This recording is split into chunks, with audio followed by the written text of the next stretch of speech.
Ndinoda kutenda Mwari kusanganiswa kwatiri kuita panguva ino pashoko ravo. Ndinoitwa mufundisi Nyenza, Apostolic Faith Mission in Zimbabwe. Ndinoda kutenda Mwari zvikuru nekuda leadership FM in Zimbabwe, Mvurwi Province. Yandipo zvakare mukana uno kuti ndishumirane nemi under the following theme inoti divine compensation. Tisingapedze nguva tichapinda mushoko raMwari tirave kubva kubhuku ya Joel chapter 2 verse 25 tozoverenga Job chapter 42 verse 12 na Exodus chapter 5 verse 2. Ndichatanga kuverenga Exodus. Pharaoh said, "Who is the Lord that I should obey him and let Israel go? I do not know the Lord, and I will not let Israel go." Job 42 verse 12. The Lord blessed the latter part of Job's life more than the former part. He had 14,000 sheep, 6,000 camels, 1,000 yoke of oxen, and 1,000 donkeys. Verse 13. And he also had 7 sons and 3 daughters. Last but not least, Joel chapter 2 verse 25. I will repay you for the years the locusts have eaten, the great locust and the young locust, the other locusts and the locust swarm, my great army that I sent among you. Hallelujah. Mukana uno ndira kushandisa kuti titaure pamusoro penyaya yemalosses nekudzoreredza kunoita Mwari after the losses. Muupenyu watinorarama, zvisinei nekwatinobva, zvisinei nezvatiri, whether tinonamata Mwari, whether hatizive Mwari, tinosangana nenguva dzinorema kutsanangura.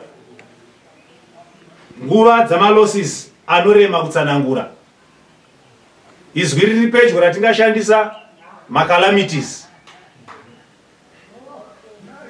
People of all walks of life have experienced calamities in history. Dzimwe nguva vanhu vanokurumidza kutsanangura nekuti pese panete zvinoitika vanhu vane tsananguro dzavo. Awirwa nazvo nokuti ane munyama, awirwa nazvo nokuti akaparambura chokuti nechokuti, awirwa nazvo nekuti akabata zvakawanda. Asi hapasi pose patinosangana nezvatinosangana nazvo zvinorema nechikonzero chinogona kutsanangurika. Tinoda kutenda Mwari kuti zvose zviri muruoko rwaMwari. Uchenjeri hwaMwari hunopfuura uchenjeri hwavanhu. Kana tida kunzwisisa zvatinganzwisisa neudzamu hwazvo zvinoda kuzarurira kunobva kuna Mwari. Pano taverenga ndima dzataverenga dzinonongedza vamwe vevanhu vatinoverenga mushoko raMwari vakasangana nemacalamities avakasangana nawo. Ndiri kuvaisa mumazvikamu zvingaita zvitatu vandiri kuona pano. Tiri kuona macalamities akasangana nemaEgyptians panguva yaifanira kubuda vana vaIsraeri kuEgypt vachienda kuCanaan. Mwari anotuma Moses anotoenda kutaurira Faro kuti atendere vana vangu vabude. Patiri kuona panapa Faro achidayira achiti, "Who is the Lord?" Ndiani iye anombonzi Jehovha kuti ndimuteerere, kuti ndiite zvaanotaura. Zviri kuburitsa pachena kuti Faro haazive Mwari, Faro haakoshese Mwari, Faro haarespecte Mwari. Hallelujah. Saka pano tiri kuona Mwari vachizounza maplagues, zvinhu zvinoremedza, zvinhu zvinokanganisa upenyu hwavaEgyptians, nechikonzero chokuti Mwari ari kuda kuti Faro namaEgyptians vasvike pavanorecognize kuti kuna Mwari wezvokwadi. Nekuti zvinoratidza pachena kuti Faro pachake akanga achitotorwawo saMwari kurudzi rwamaEgyptians. Saka pano tiri kuona macalamities ari kuuya, the 10 plagues dziri kuuya pamusoro pamaEgyptians. Mwari varida kuti vabreke the grip yaFaro, vaninipise vana Mwari vari kunamatwa muEgypt, kuti aburitswe pachena kuti Mwari musiki wedenga nenyika ndiye Mwari wazvokwadi, uye anofanirwa kunzwikwa nemunhu wose, anofanirwa kuteererwa. Tinoonawo zvakare macalamities ataverenga kubhuku yaJoel ari kuwira vaIsraeri. VaIsraeri vanga vari rudzi rwaMwari, vakanga vari rudzi rwaiziva Mwari, asi kunyange zvakadaro vari vanhu vesungano naMwari, vakanga vasiri kugona kuchengetedza sungano yavo naMwari. Panga paine maconditions of the covenant aifanira kuti achengetedzwe, asi vana veIsraeri vakanga vasiri kuita obey God fully. Saka Mwari akatendera kuti mhashu dziuye. Pane dzimwe nguva tinonzwa Mwari vachitendera urwere kuti huye. Pane dzimwe nguva tinoona Mwari vachitendera vana veIsraeri kuti vatorwe vaendeswe muutapwa. From time to time Mwari vairegerera zvakaipa zvichivawira nekuti vanenge vabva pamberi paMwari. Saka nepano patiri kuverenga zvakare Joel ari kutionesa, kunyange chisiri kunyatsojeka kuti chii chavakanga vanyatsotadza, asi ari kutionesa kuti panga paine need yekuti vana vaIsraeri vatendeuke vadzokere kuna Mwari, nekuti ukama hwaona Mwari hwanga hwakanganisika. Haleluya. Zvino pano tiri kuona Mwari achiregerera mhashu, achiregerera hwiza kuti dziuye dzidye pfuma, dzidye zvirimwa zvamaIsraelites.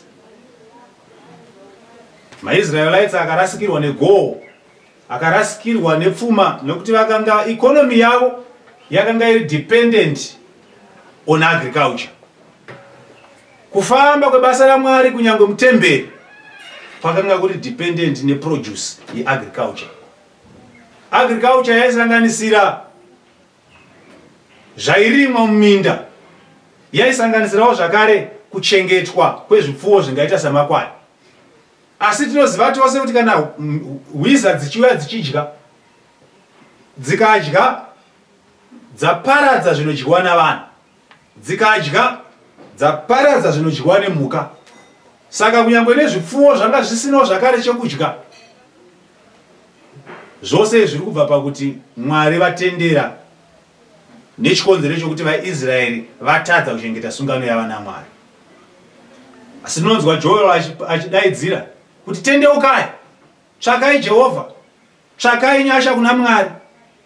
Mushure mokutendeuka ikoko ndo patiri kuzonzwa Mwari vachipa chivimbiso chekuti ndichadzoserazve mazuva nenguva yawakadyirwa nemhashu.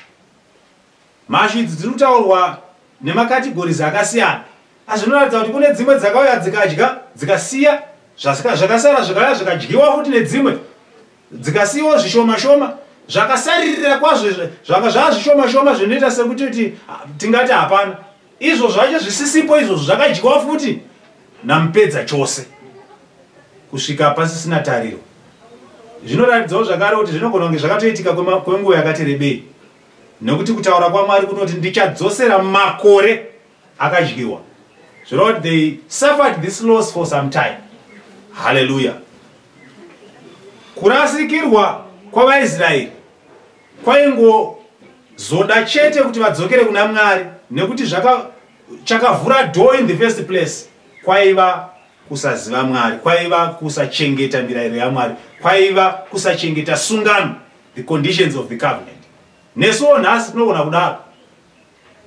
Mwari ane zvaanotarisira kwatiri, asi kana tisiri kumira panzvimbo, tisiri kuchengetedza ukama hwedu naMwari, Mwari protection yavo pamusoro pedu inobva. Kana yabva pavhurirwa mikana yezvakawanda. But God does that for a purpose. Vavariro yake ndeye kuti ukama hwedu naye udzokere panzvimbo. Ukama hwako naMwari unofanira kuva panzvimbo.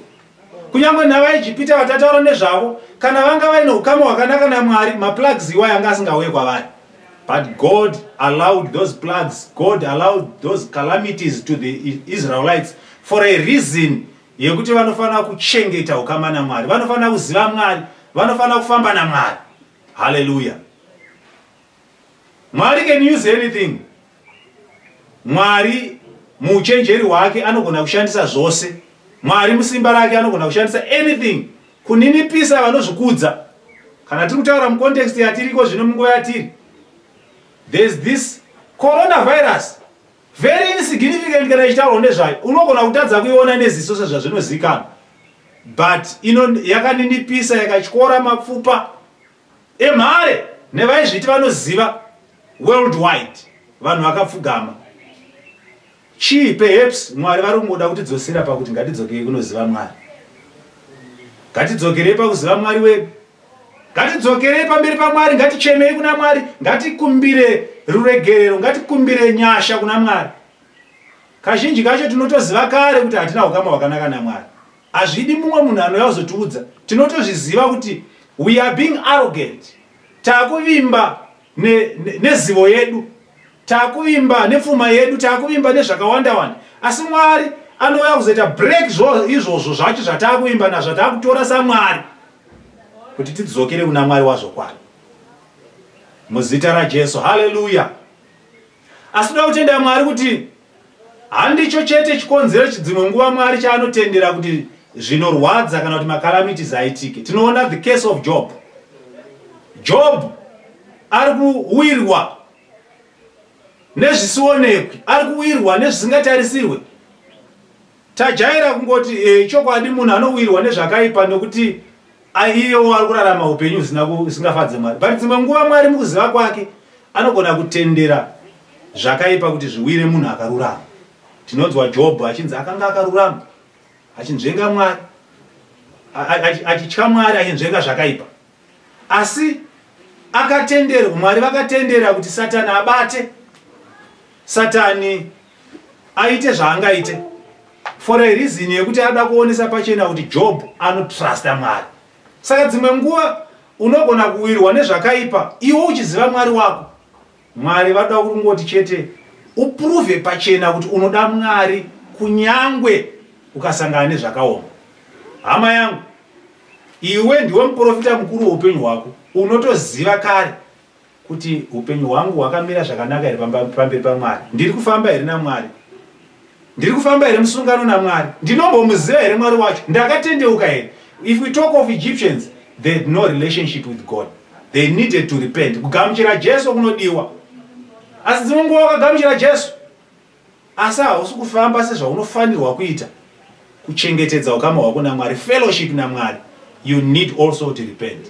Even in the case of Job, tinonzwa pakupedzisira anonzi akanga akarurama achitya Mwari, achinzvenga zvakaipa.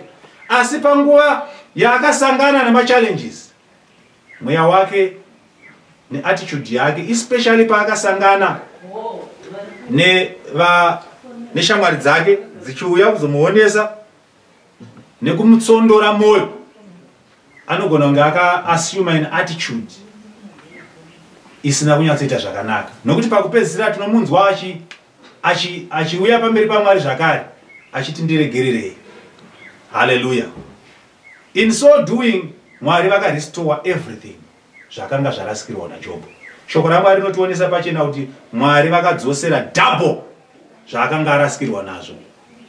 Mwari ndiMwari wokudzosera. Ishungu dzaMwari kuti munhu arikave. Mwari akadzosera health kuna Job. Mwari akadzosera prosperity yaJob. Akadzosera double.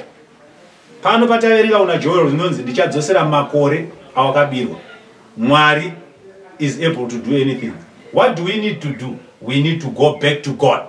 We need to call upon His name. We need to forgive those who have wronged us. We need to maintain trust in God. Sezvakaita Job, anoti ndinoziva kwazvo kuti mudzikinuri wangu mupenyu. Ndizvo hama yangu, ungave iwe, ndingave ini, makalamities dzimwe anonetsa kutsanangura. Asi Mwari vane chinangwa nechikonzero nazvo. Pazvinhu zvose unofana pazvose unofanira kudzokera paukama hwakanaka naMwari.